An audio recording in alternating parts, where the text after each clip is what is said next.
Maka hi, maka ho. That's not Hawaiian, everybody.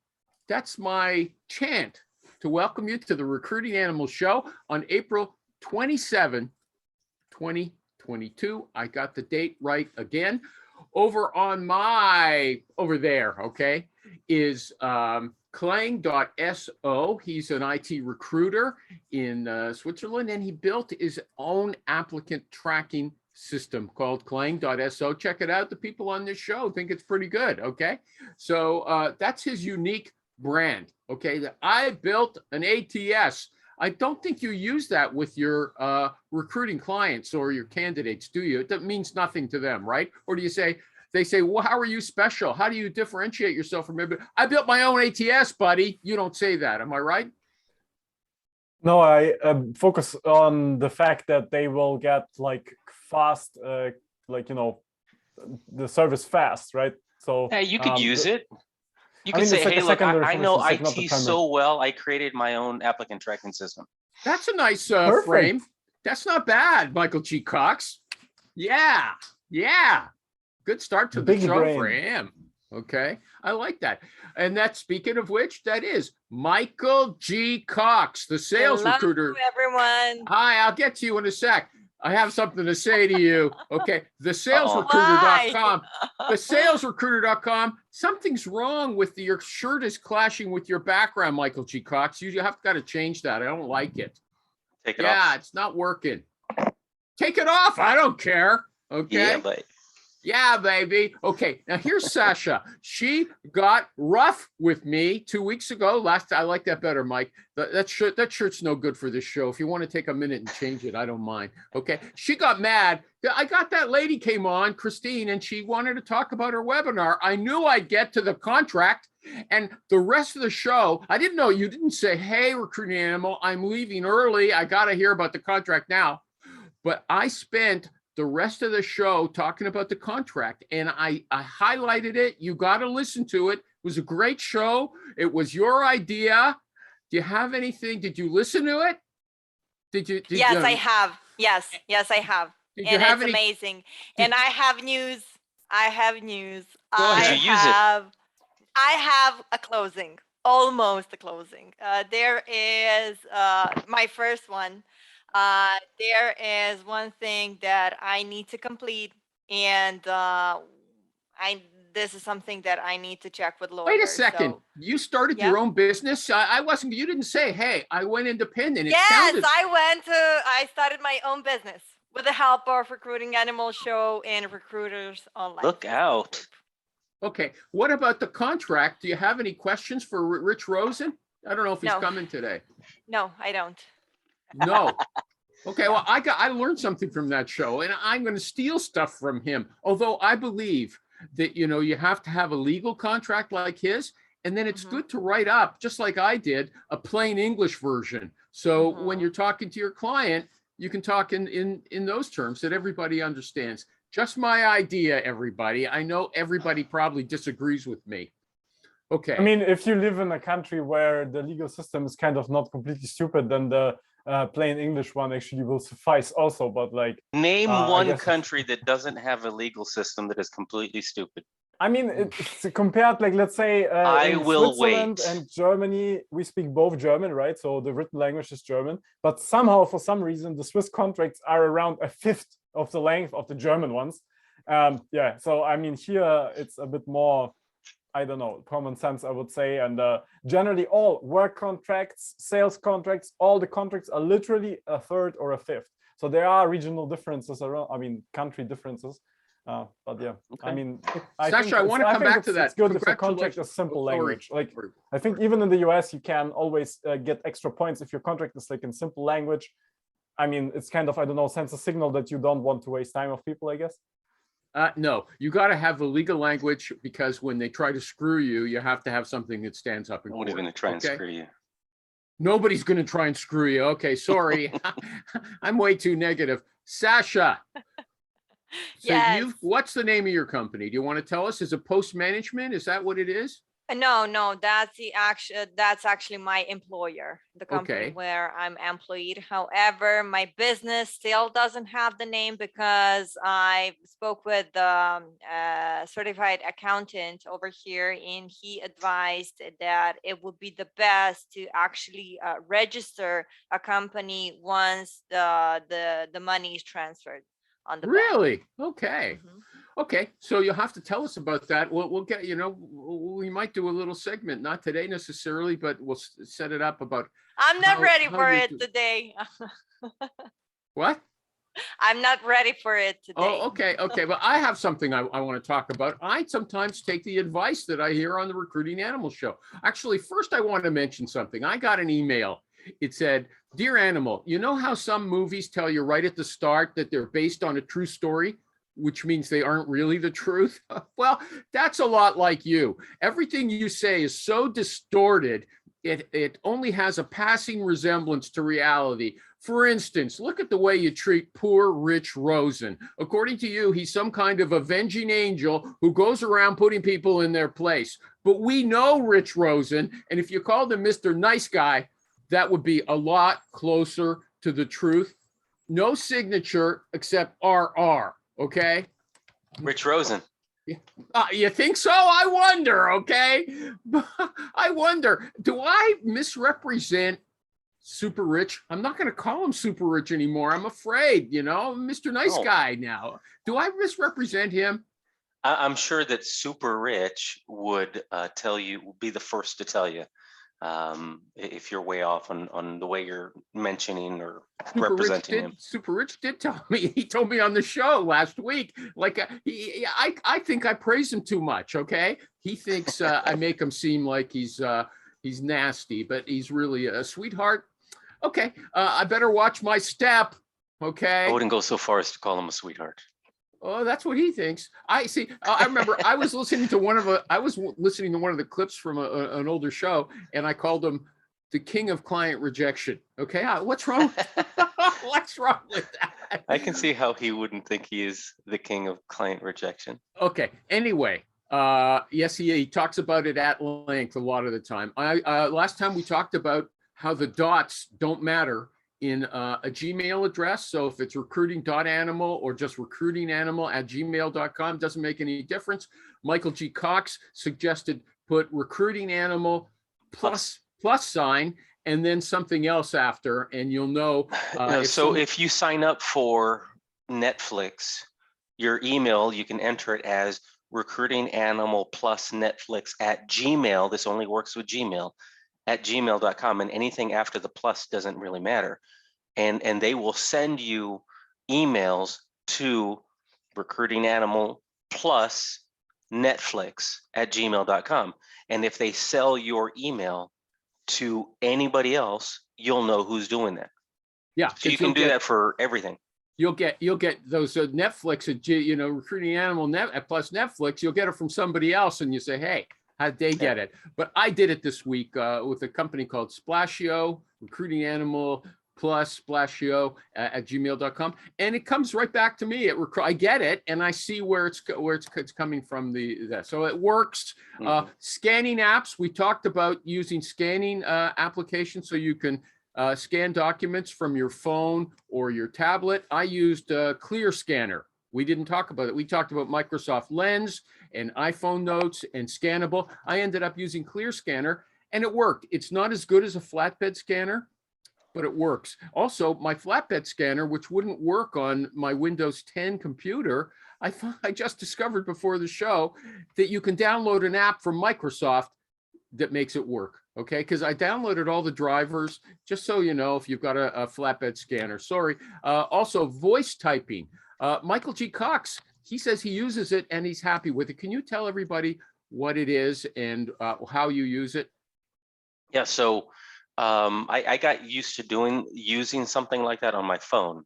And when I need to respond to somebody, I just voice text. Okay, hold on a second. Voice typing is different from dictation. It's dictate, but you can put in all kinds of punctuation and edit it just with your vocal commands. Am I right, Michael G. Cox? So can you give us some, like you say period, it puts in a period? Exactly. New paragraph, new line, select all, select line, select last word. All of those voice commands work. So I don't have to type as much. And so I use that quite a bit for email, for messages on LinkedIn. How long does it take to get used to those vocal commands? Not very long at all. Okay, and the thing that Dotto, the guy that I put, Steve Dotto, the thing he liked is you can also use your keyboard at the same time without disconnecting the voice command function, right? Yes. Okay. Yes. I found it very interesting. And do you think it's how highly would you rate it on a scale of 1 to 10 for value? It's only with Google Documents, right? Yeah. Yeah. Okay. It's great. It works very well. I think the biggest problem is that you need to spend more time with it so you can figure out all the functionalities.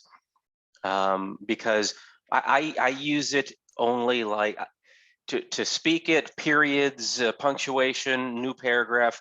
I didn't know about the editing, which is. Okay.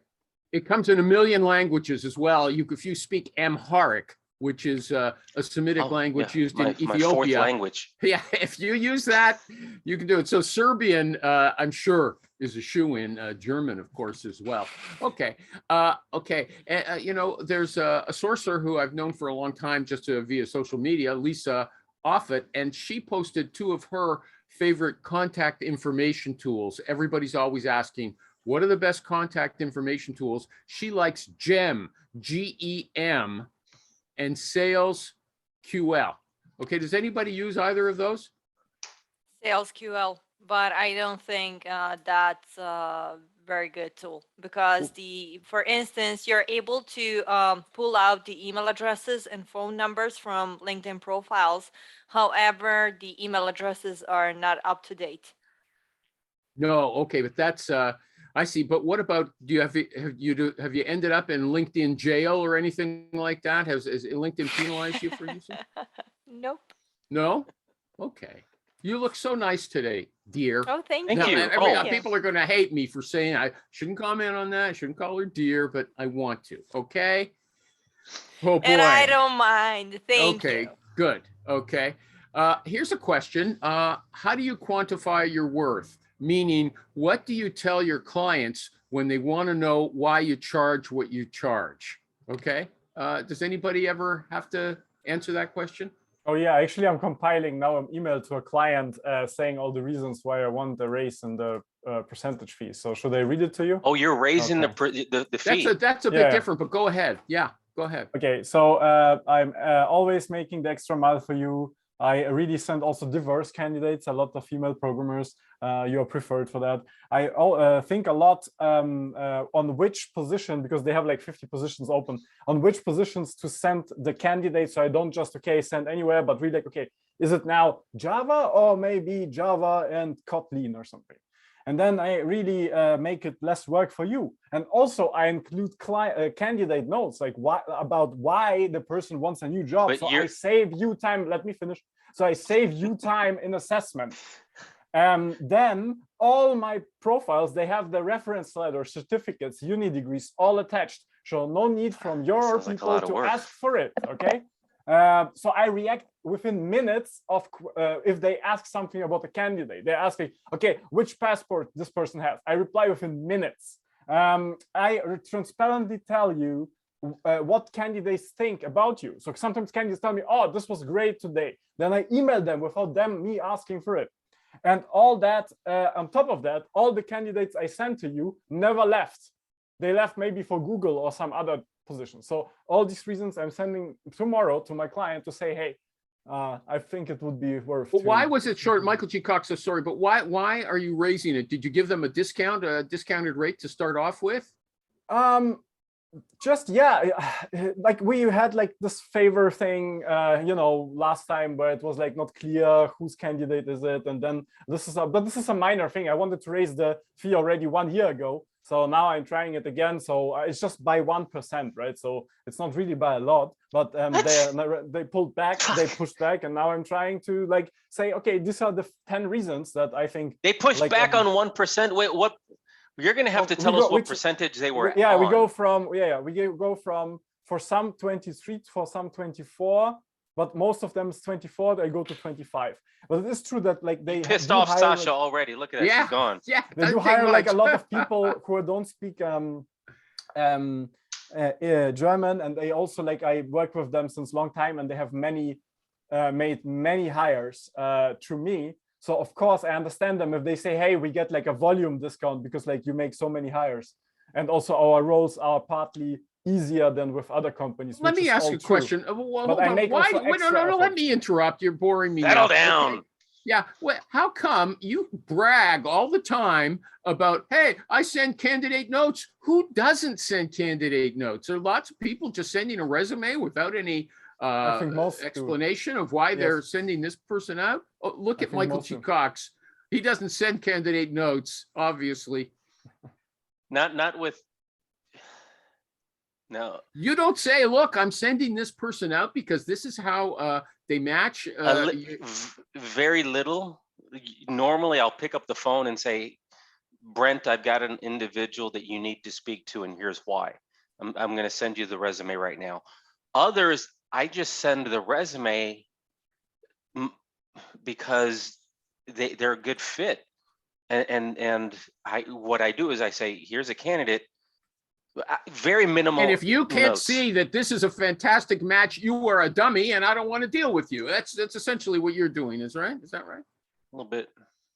I mean, I get that point too, right? I mean that you just do the work so well that kind of you don't need any other explanation. And some resumes of people are exactly like that, but there's always a little bit to like, let's say, it's kind of proof of work, right? So it's like, for me, a little bit, if you just send the resume, there is no proof of work. It's just, I could have just received the resume, I just send it along, and then they say, oh, this is great. And then I do the work of selling the company. This is much easier because you can like, you know, do like so many more submissions this way, but also you run the risk that the company says, well, this is actually like my son-in-law. You sent me my son-in-law. Why didn't you talk to them? Like, I mean, it's a little bit this like, Hold on, you know, Stephen O'Donnell, well, he collected a fee for placing someone's brother-in-law. Okay. I see. So don't rule anything out. If you've got nerve like him, you'll make money on any deal. We're going on all these other tangents, and my concern is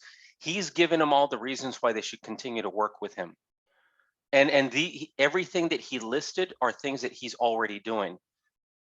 So I don't see the if I were the client, I'd say I'm getting all those things right now at my current rate. What else am I going to get if I'm paying you more money? Yeah, I was so my continued service. Mm. My continued service. Let me answer this question though. This woman said, what do you say when they want to know how you justify it? That's the going rate. That's what it is. Find someone else who pays you, who'll charge you less if you want to. So you either are going to offer more, something else, not telling them everything, because you're getting really verbose. Don't tell them everything that you have been doing.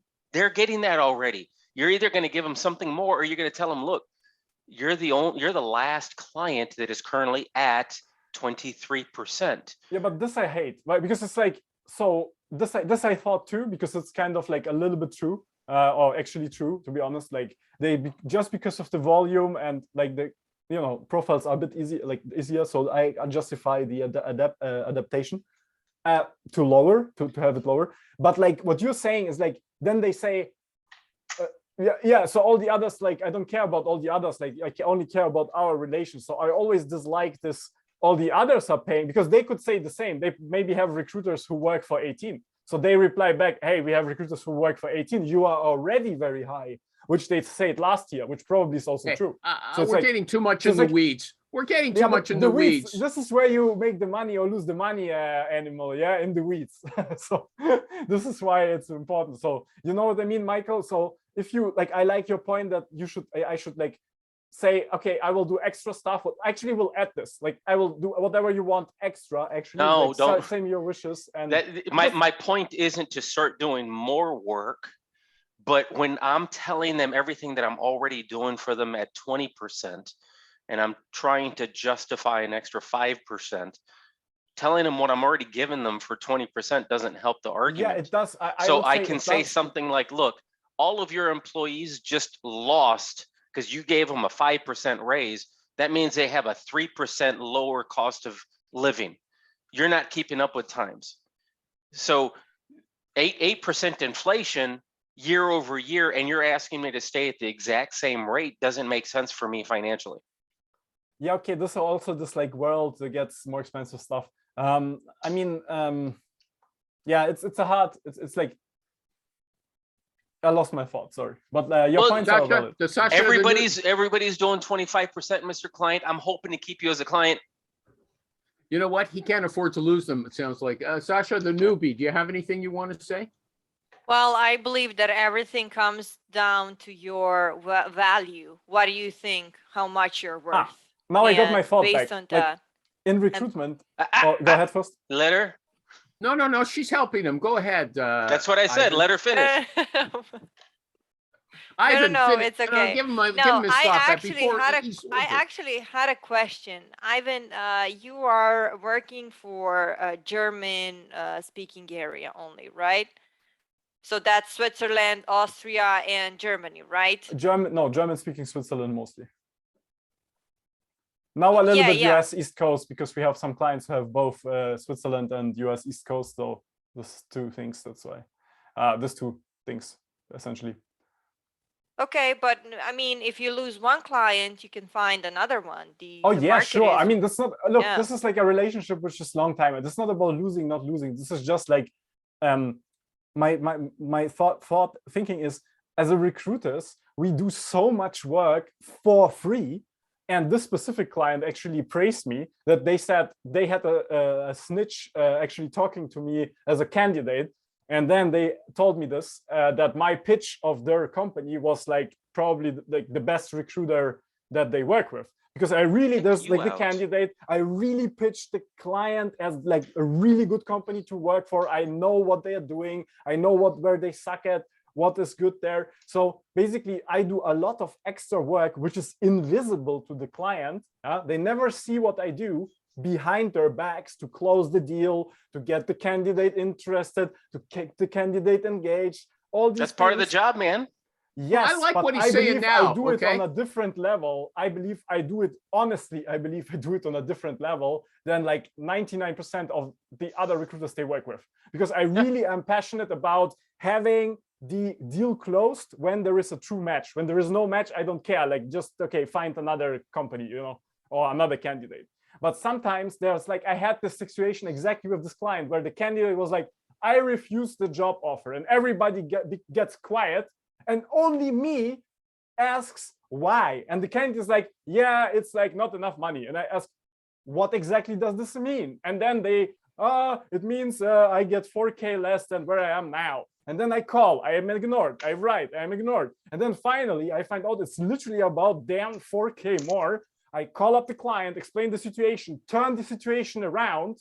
And then we get like a 32K placement fee out of that. The candidate gets a super job with a top salary, and the company gets a new hire. Like no one else does that.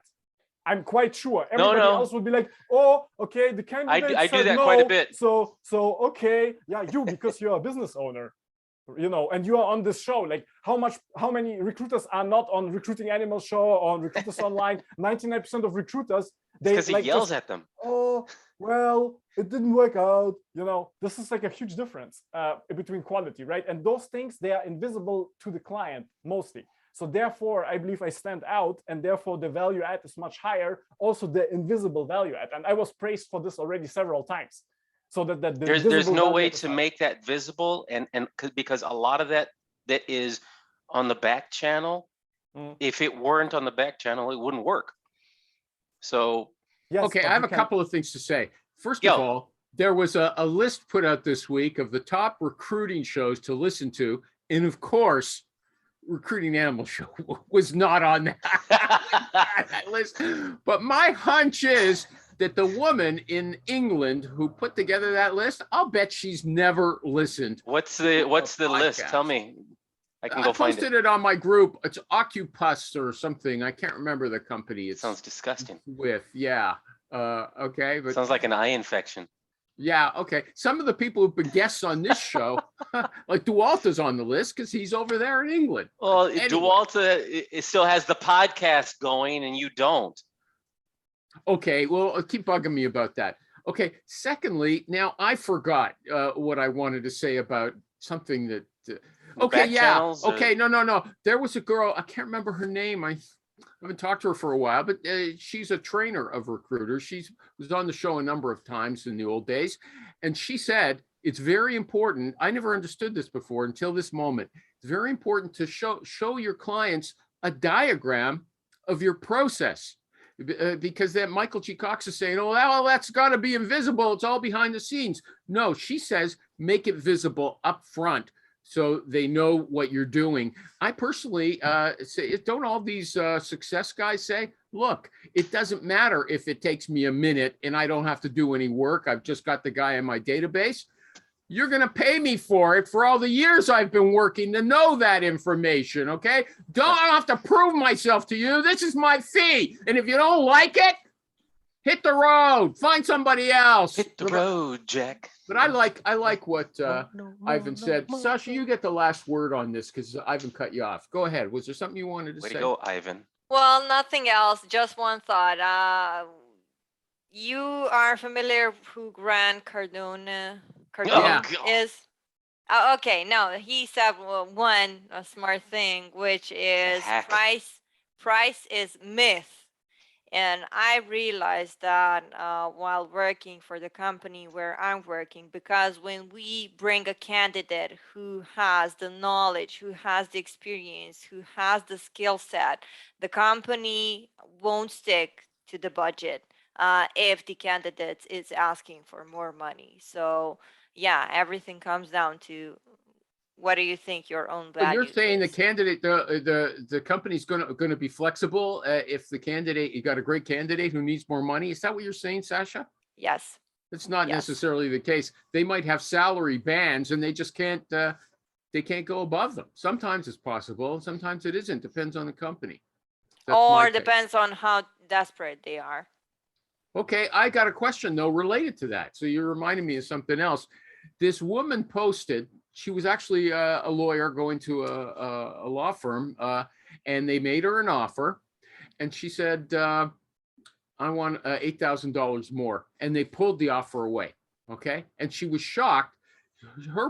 She sort of believes that negotiations you always have to come back with a counter offer. If they say X, you got to say $5,000 more at least. Never take what they offer.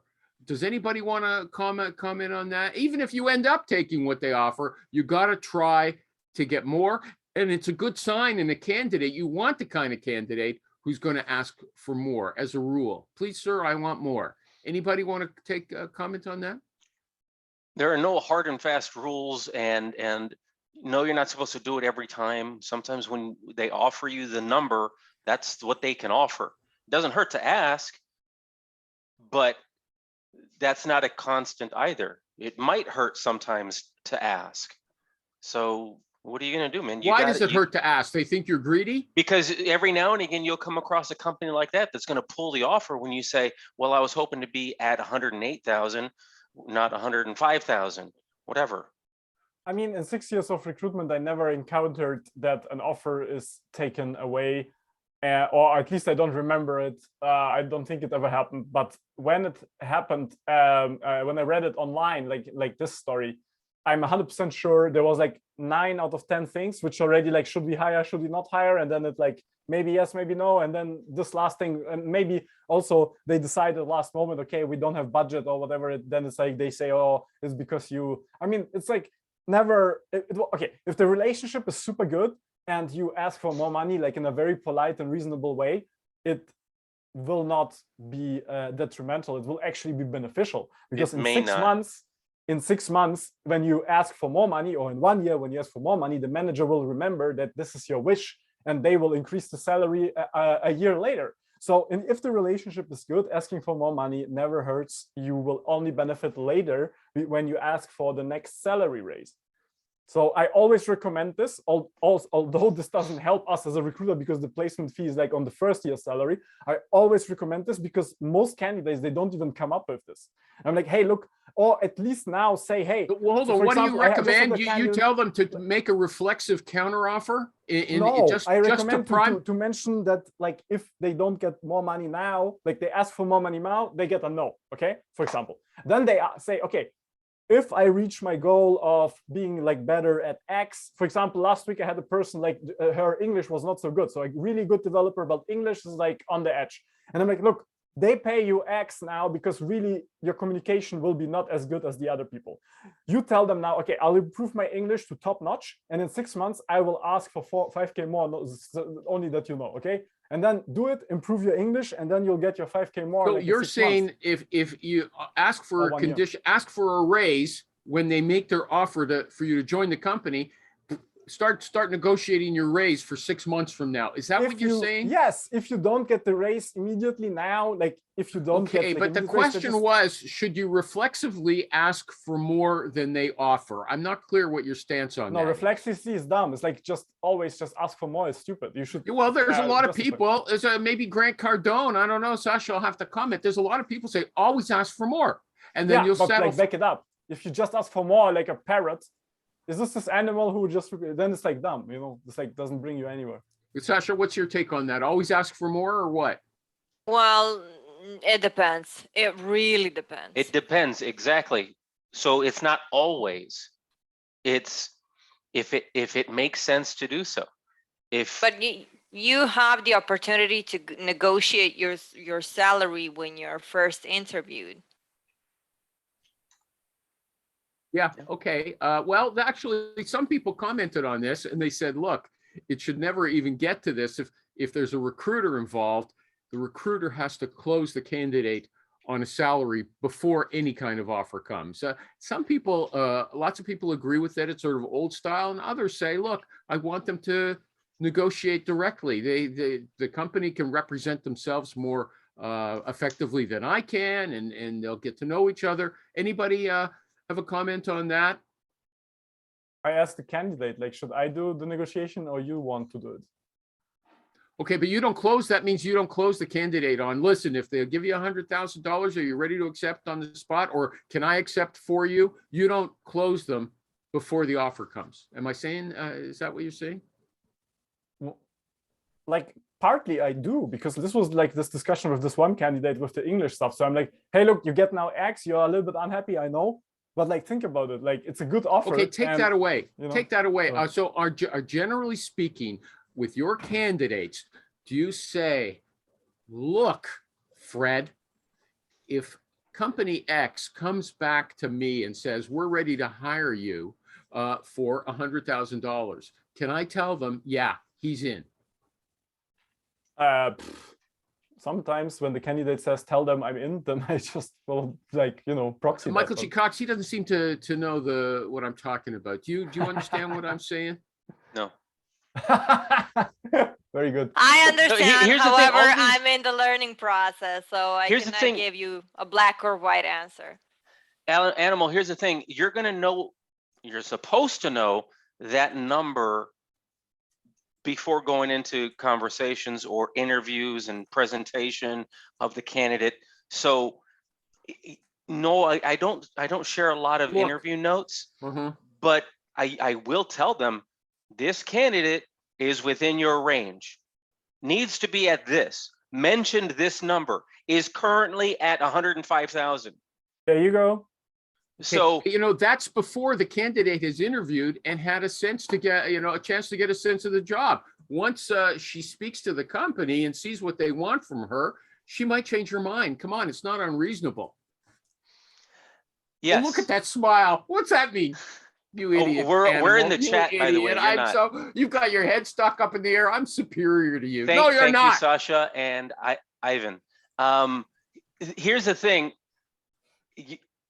You know where that person needs to be. So I submitted a candidate for a job that pays up to 110 on a base.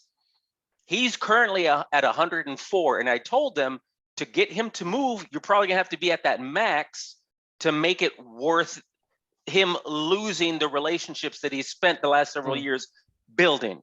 Man, Michael's so good at communicating. I love it. It's like losing the relationship he's in. It's like I would never come up with this stuff. You have to be, I think, American to be such good direct and clear communicator. It's amazing. I love it. The one big loss when you make a career move is the relationships and the relationship capital that you've built within your organization.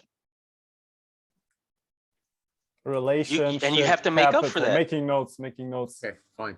You can listen to the show after, okay? Everybody, it's at recruitinganimalshow.com on YouTube. And if you're watching this, you should be there already, okay?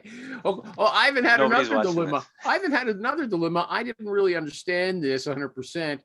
He's going to place somebody with a company, but they want the person to come aboard as an intern for the first 3 months at a lower rate.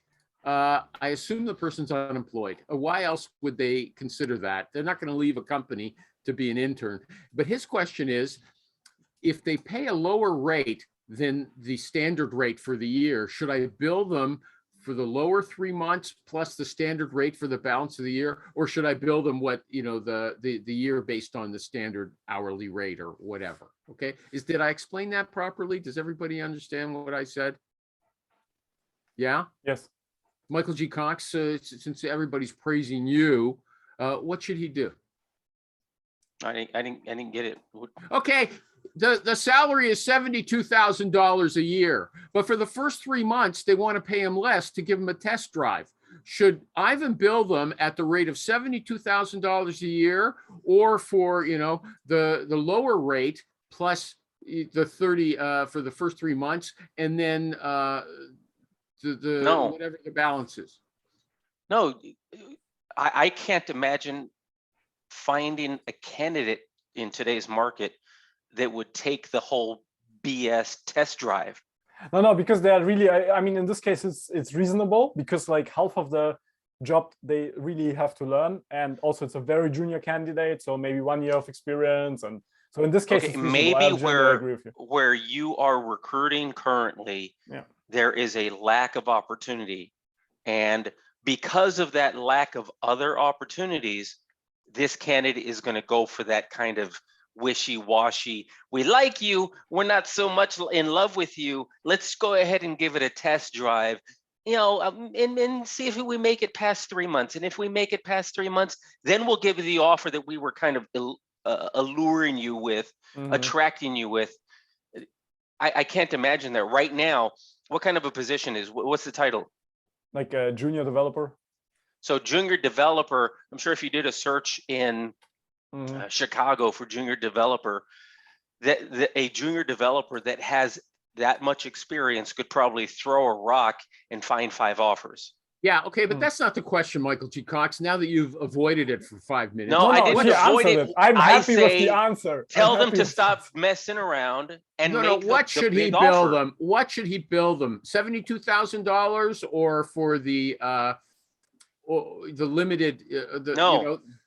I would say neither. Tell them you need to make a commitment to this individual at the original. Okay, so anyway, there's a probation, right? He's off on his own thing. Sasha, do you have any questions? So you're have right. any questions? No, Sasha? I'm not off on my own thing. Recruiting animal, I'm surprised you're actually going for this. You would actually not tell the client you need to make a commitment and make this person I'm going to the trust original that offer. I'm going to trust that Ivan knows what he's doing. Okay, I have more faith No, in him in than this case, do. Michael is right. I was surprisingly hands off. I'm usually more, Yeah, you know what? I've been surprisingly hands off on this show and let that guy blab blab blab. Okay. And look what's happened. Good Look at all the actually. value that has been conveyed. Yeah, exactly. Okay, I've got another complaint. I asked him what kind of webcam he's using. He said the Logitech Brio 4K. I went to look at it. It's very expensive. And then, hold on. And then Donna last week, she goes, I bought it because he said it. So I went and bought one too. At 11 o'clock this morning, an hour before the show's supposed to start, I plug it in. I try to make it work. It's not working, okay? And I'm going crazy. So here I am back with my old webcam. And it's his fault. We'll see what happens. That sounds like an ID10 IT issue. Yeah, I got to get my IT team to fix it for me. No, if you could spell ID10 IT. ID 10 IT. I Idiots. know you lived in, oh, buzz off. Okay, what about this? Okay, here's one for Sasha. Wake up, Sasha, okay? I'm here. A micro niche, you don't have to wake up, okay? A micro, but this might be of interest to you. A micro niche is best. If you're a new agency owner, be sure to start with a very narrow niche, as narrow a niche as possible. Americans say niche because they can't speak English, okay? But this guy says a And niche. we can't speak English, okay. and yet everybody over the pond says H. Yeah, that's so they're ignorant. I got The Queen's own English. Yeah, they can't talk either. Okay, maybe it's All, only the Canadians can speak it, apparently. We can. We're in the I middle. don't know what they're talking about. Okay. So hold on. He says a niche inside of a niche. It's kind of like a Churchillian, an enigma wrapped in an enigma or something like that. Okay. Instead of a healthcare recruiter, become an ICU staff nurse recruiter in Boston, Massachusetts. Dominate that small sector and then expand into another little small sector and grow your business that way. These by micro niches. Okay. What and that way, when you make a call, every call you make is building towards a database of people in one narrow niche. Every call is Do we have an worthwhile. example of somebody that has done that? Micro niche within a micro market. Okay. Does anybody want to comment on it? I like it. I like the sound. Yeah, it sounds amazing. Who's doing that? Not me. I'm ready for an answer. I'm going to go to their website and check them out. Well, Sasha, you're already in a micro niche, aren't you? You're working for caretakers and janitors and stuff like that, right? Or Yeah, but property she's doing managers. it nationally. Yeah, property management. Pennsylvania. I thought you were doing it just in Pennsylvania. Like, no? No, West Coast, actually. Oh, So okay. I've been thinking about trying to figure out how to do the same thing. And it's scary as hell to think that, okay, I'm going to be the person just for sales managers in the San Antonio market. Just doesn't, I don't know, man. It feels like I'm I believe that's the answer where Ivan's concern comes. Okay. So you would be concerned if you would just hire sales managers only for San Antonio and Texas, but Swiss market, German market, and Austrian market are, in comparison to U.S. market, lot smaller. Ivan, is that correct? I mean, probably. You mean smaller number of people living there? Yes. Less companies, less candidates. That's what smaller means, because it's it's a more restricted geographical area. I know. I mean, New York City is what, 10 million ish, and Switzerland is like smaller than New York City. So, I mean, well, yeah, New York is a beast. Like we've got 3 million in San Antonio, or the greater San Antonio region. Yeah. Okay. I don't know what we're talking about anymore. Okay. That's some advice for you. That's some advice for you, Sasha, though. You might consider micro niche. I like the idea. Okay. What about rubric? But give me a good example of micro. What would be a micro I don't have it. niche? Okay. I don't have it. Sorry. Because the fact to focus on only, let's say, one city, on one specific, one kind of job in one geographical, limited. Yeah, geographical I know. locale. Very successful recruiter, extremely successful in South England. Actually, that's I recommended to get him on the show. It's like this UK South England guy. So basically, he only does programmers in South England, which is, I think, not so big. It's like a couple of, I don't know, maybe I'm wrong and it's big. I don't know. Yeah, but I think you're wrong. It's bigger than Switzerland. It's like, yeah, really South England. Okay, can you put it in the chat? But it's not like, like London or something. It's not like this typical places. It's like South England is how many? Moving on. Everybody gets a point already. Okay, here's the thing. Rubric. We got two people who have English as a second language, although they might speak better than me. Okay. RUBRIC, rubric. Okay. This person says structured interviewing and rubrics can help you speed up your hiring process. A rubric is a scoring tool that lists the assessment criteria. A rubric is you say, I absolutely need this skill. That's a rubric that you're judging the candidate by. So you could have 6 rubrics, right? And it's a very structured process. If the person talks to 3 different people in the company, they're all online with this or in line with this requirement, these rubrics, these standard requirements. Anybody else you ever hear the term rubric before? I know the word, but I've never seen it applied to recruiting. Anybody? So when I first went solo, I was doing work with another recruiter, and she would submit a rubric, and so it was resume and some other stuff, and then on the left hand side you had every requirement in order of importance from top to bottom that was taken in the job intake and also on the job description. And then on the right hand side you had their matching qualification. So if it was 7 years of a certain type of programming, then it would show this person has 8 years of that exact programming, and they would go down the list of all the matching criteria. Okay, so it's sort of like what a cover letter ideally should be. You list this is what you want, and this is what I've got, right? Yeah. But the thing is, paragraph text. He means like it's really like a bullet point points matching. Yeah, the bullet points. And using the client's exact wording. Okay, well, that sounds like what Ivan does. That makes him better than every other recruiter. Thank you so much. I just wanted to say that.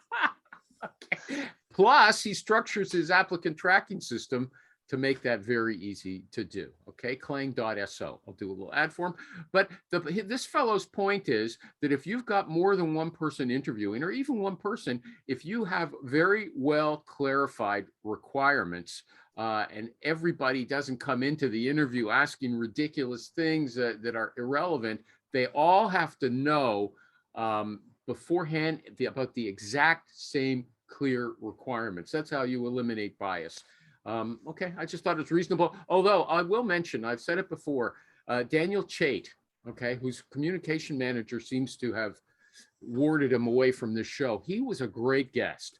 And he's the CEO of Greenhouse, and he used to promote Greenhouse at the time by saying that IT recruiting or interviewing is a shambles. They'll bring the candidate in without any clear agenda, and they'll haul different programmers in from their offices and say, come on, talk to this person, see what you think, right? He said, what we do in his software was put a list of questions in, and to walk, the software walks the interviewer through the required steps. So everybody doesn't have to think, they just have to follow everything. So I think that's what this person is requiring. Sorry, I went into it for a long time. I think obviously people aren't doing that. Okay, yep. What about this question? Are you a consultative trusted advisor? Anybody? I'm not a consultative trusted advisor. No. I don't know enough to be an advisor. Does anybody else think that they're an advisor? With some clients, I am. What does that mean? Justify that now. When they tell me they're looking for a sales manager, I have a new client that's looking for a sales manager here in San Antonio, and they're telling me they don't need somebody that is a glorified closer, which typically you see a lot of. Hey, he's a great sales executive, promote him to sales manager, and now he's the closer, and he's going around town closing all the deals that his reps are setting up. That's not what he's looking for.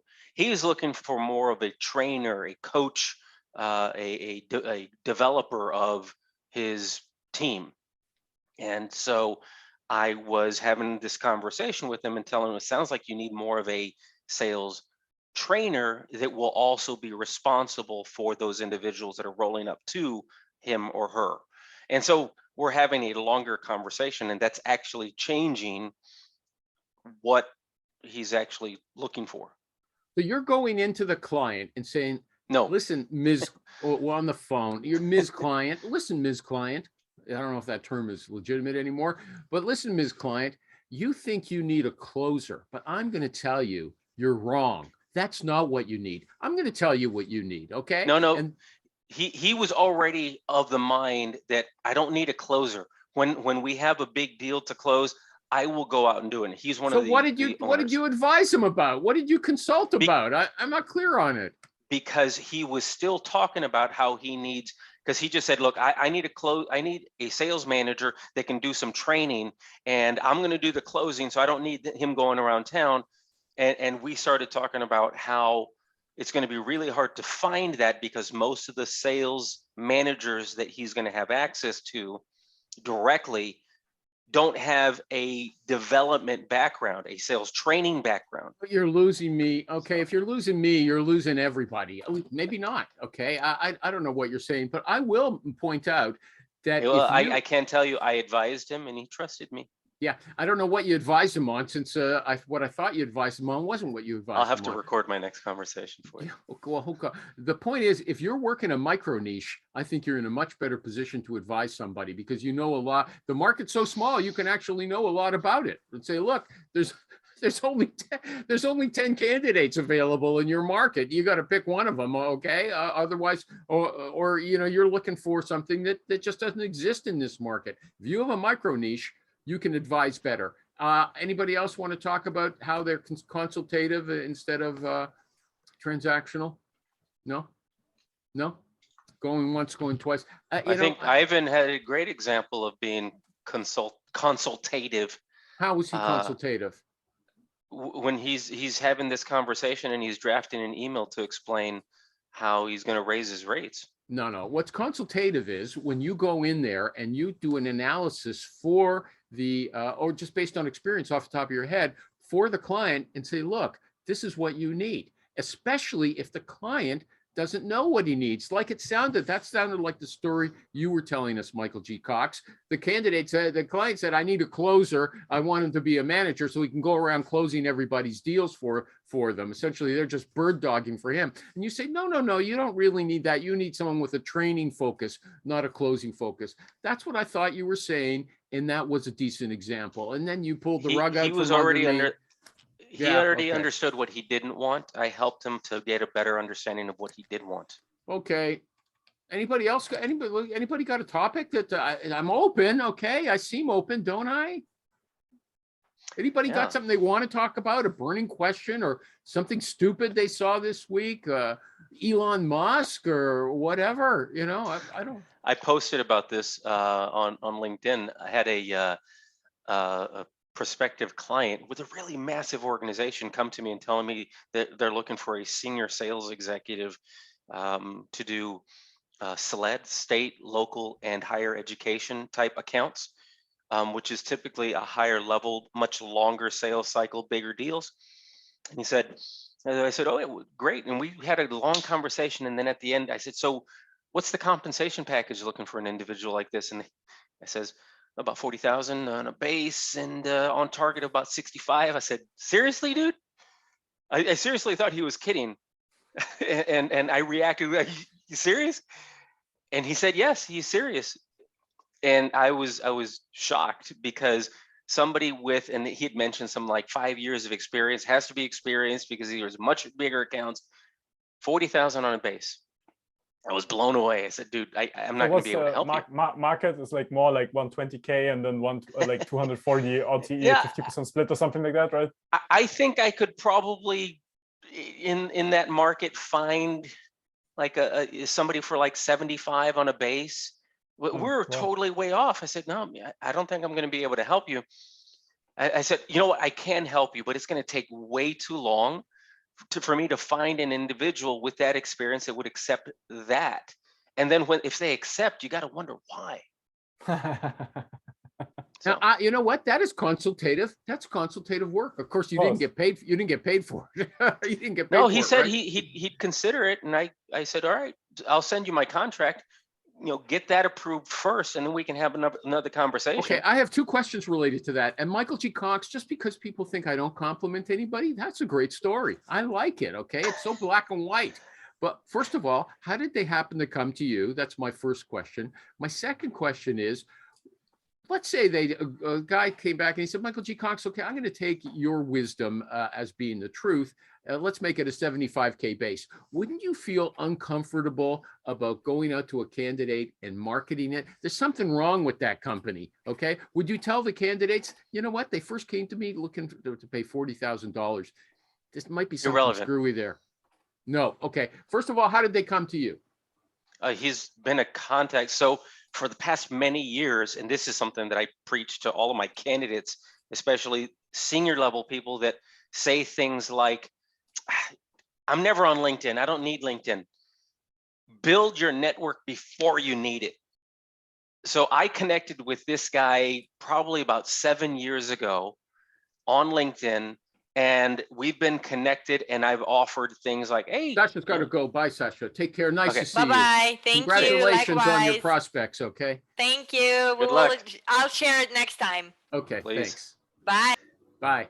Okay, Michael G. Cox, back to you. So you just how did you connect with this person on LinkedIn, and how did you maintain your relationship? Just, checking in. No scratching, Ivan, no scratching. That doesn't look good on the air, okay? Just checking in over, on LinkedIn through various messages, things like, say, Ivan, how have you been? Hope you're doing well. Saw this recently, thought of you, and thought I'd send it to you. And no response. And hey, saw that you just switched jobs. Congratulations. And then I would send something like first 90 days. I had created a little document, what to do in your first 90 days. And I'd send it to him and he'd say, thank you. Probably never even read it. And then he came back to me recently and said, hey. So yeah, 7 years later, after all that work, the guy comes back with an absurd business proposition. Yeah. It's not work. It's all automated. Okay, well, okay, we'll talk about that next time. But here's the thing.